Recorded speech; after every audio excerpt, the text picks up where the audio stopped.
Merci à Journal du Cameroun de m'avoir ouvert sa tribune.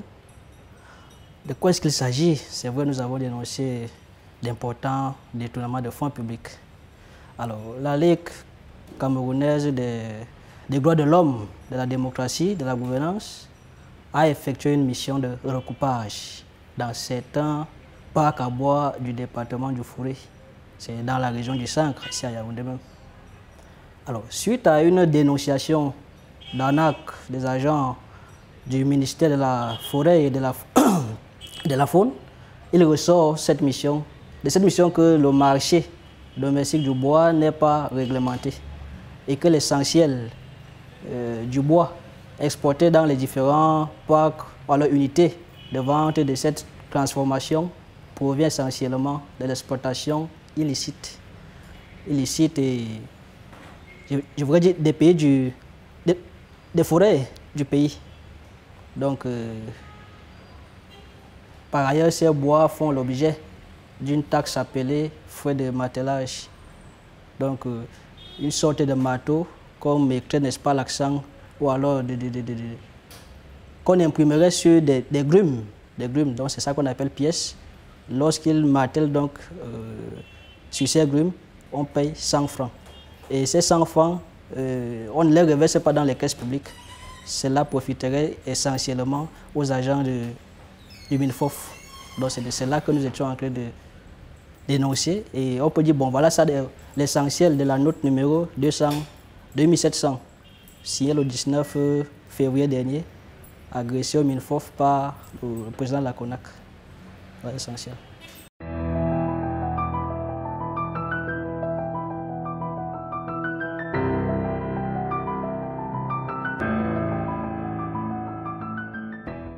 Bien, comment comprendre cette affaire? Je peux vous dire pour le moment, nous sommes en train de travailler sur la question. Le moment venu, nous vous reviendrons avec davantage de chiffres pour vous dire de quoi est-ce qu'il est question. Mais pour le moment, quand même, ce qu'il faut retenir, c'est que selon le récent rapport du bois volé, temple souillé, les ONG environnementales, Investigation Agency, et le Centre de l'environnement et le développement ont dévoilé plus de 170 milliards de francs qui ont été dissuadés par le gouvernement camerounais. Donc une sorte de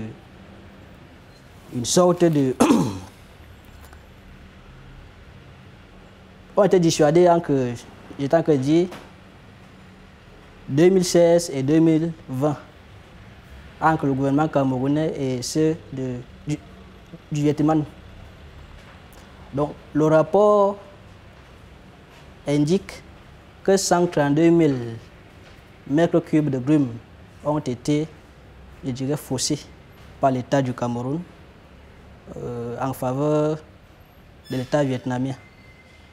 Donc, pour le moment, voilà ce qu'on peut donner comme bribe de ce passage, s'il faut parler, n'est-ce pas, des milliards volés pour le moment. 170 milliards selon le rapport de ces deux ONG. Mais pour le moment, parlant des faits saillants, pour le moment, on attend que la CONAC aussi nous sorte encore avec plus de précision ce qui a été volé.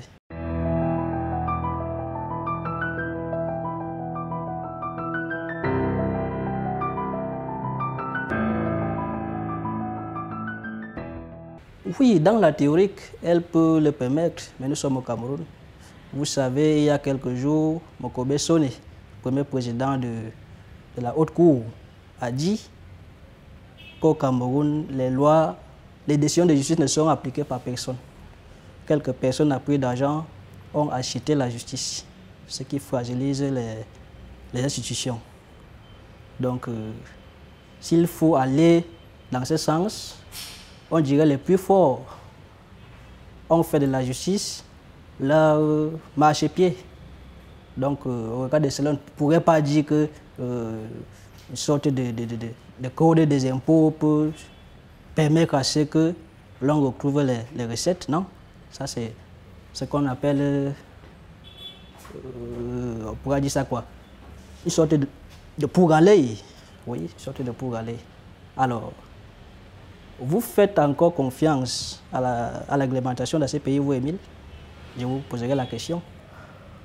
puisqu'il s'agit de lui, au regard de cette cacophonie, l'on voudrait savoir si le premier magistrat, ou alors le magistrat suprême, qui n'est autre que celui que vous connaissez, s'est-il retrouvé piégé par les lobbies entourant le pouvoir et empêché à ce qu'il a imaginé du Cameroun?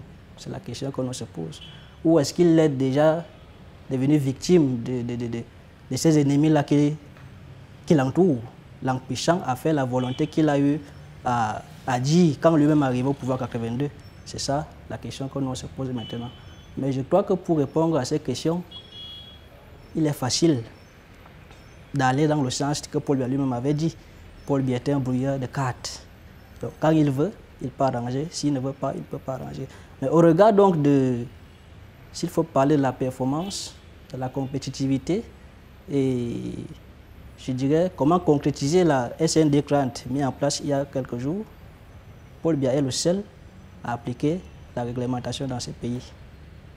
Parce que peut dire.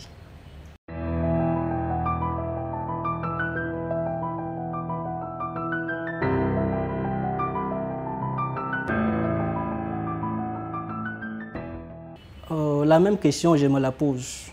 Les Camerounais ne sont-ils pas libres de choisir leur gouvernant et d'en assurer les conséquences? Ils ont choisi qui ils veulent, sont libres, n'est-ce pas, et sont obligés d'assumer les conséquences.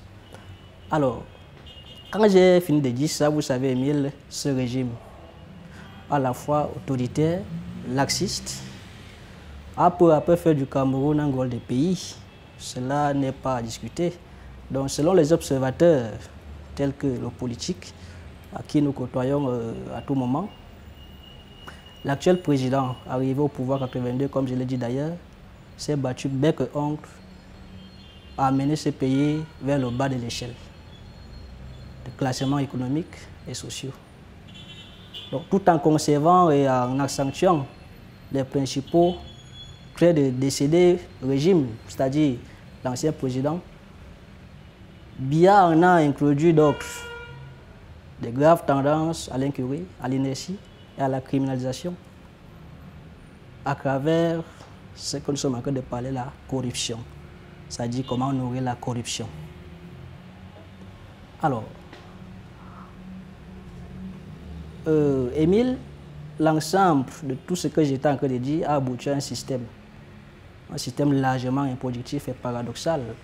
Donc, depuis 39 ans au pouvoir, les Camerounais sont à toute puissance de leurs dirigeants.